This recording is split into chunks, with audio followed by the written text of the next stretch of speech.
Okay, let's unpack this. Think about any important document you have. Yeah, like a contract or maybe a certificate. Exactly. Or even, a really crucial email. How do you actually know it's authentic? Right. What makes you trust it? Trust that paper or that digital file. That it hasn't been faked or maybe subtly Well, changed since you first saw it. it's a fundamental problem, really. Yeah, and that question of trust, of authenticity, that's what we're diving into today. Mm-hmm. So our goal here, using the source material we've got, is to explore the main ideas behind proving a document's reality. What really goes into verifying something? What are the principles? And when you really boil it down, the source suggests proving a document is real means satisfying, well, three core requirements. Okay. First, origin. Where did it actually come from? Can you trust that source? Makes sense. Second, integrity. Has it been, messed with, tampered with since it was created? Okay, so origin, integrity. What's the third? And third is about time. When did it exist in this exact unaltered form? Can you pin it to a specific moment? Ah, right. Origin, integrity, and time. It's fascinating how those three things are like the foundation of trust. Totally, whether we consciously think about it or not. Like, think about your driver's license or passport. You trust the origin, right? The government agencies. Yeah. You expect its physical form to show integrity, no obvious changes. And the issuance date, the expiry date, that's the timestamp element. It connects it all together. And the source material shows us that while these ideas are old, really ancient. The methods have changed a lot. Exactly. How we prove these things has evolved dramatically. It lays out how we've gone from, traditional ways to some pretty cutting-edge tech. Okay, so those three key things again. Trusted origin, verifiable integrity, and a confirmed time of existence. Right. So how does the source show us these are actually proven? What are the different methods? Well, it covers a range. You've got traditional approaches, like you said, a government issuing a passport. Where you're basically putting your trust in that central authority. Yeah. For everything, really. Origin, integrity. Exactly. Then there are things like digital signatures. More modern. Using cryptography, right? Yeah. To link a document to a signer. Yeah, and that helps confirm integrity, but mostly after it's been signed.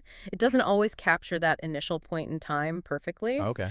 But where it gets really interesting, according to the source, is how newer tech combines these ideas, but in, decentralized ways. Decentralized? Yeah. It talks about using cryptographic hashes, timestamps, and blockchain anchoring. Okay, those are some buzzwords. Let's break that down a bit. How do they work together? Right. So the source explains it well. A cryptographic hash, it mentions SHA-256, for instance, is like a unique digital fingerprint for a file.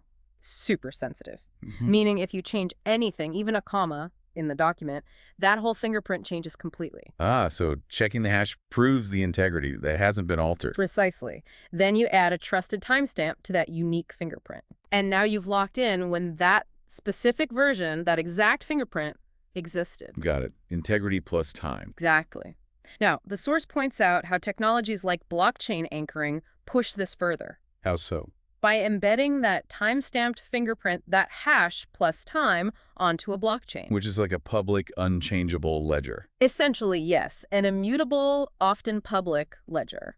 This creates a permanent record proving the document's existence and its exact state at that specific time. And the key is, you don't need to trust one single company or government to keep that record safe or honest. That's the decentralized power. Anyone can potentially verify it independently. And the source mentions VerifyFirst as an example, putting this into practice. Yeah, it highlights it as a tech that combines these modern bits, the hash, the timestamp, the blockchain backing, to create that fingerprint for any file. So its power is undeniable proof. Undeniable proof of when a specific file existed and that it hasn't changed since. That's the claim. And because it uses the blockchain, like the source notes, no central point of failure or trust needed. And you can see how that would be valuable. The source mentions things like legal records, invoices. Official statements, yeah. Anywhere where that absolute proof of authenticity and time is critical. Okay, so let's bring this back to you, the listener. Thinking about everything we've unpacked from the source material. Consider this. We live in a digital world where, let's face it, copying and altering information can be incredibly easy. Almost trivial sometimes. Yeah, a real challenge. So how does our fundamental reliance on trust, how does that shift when we suddenly have tools that offer potentially undeniable proof.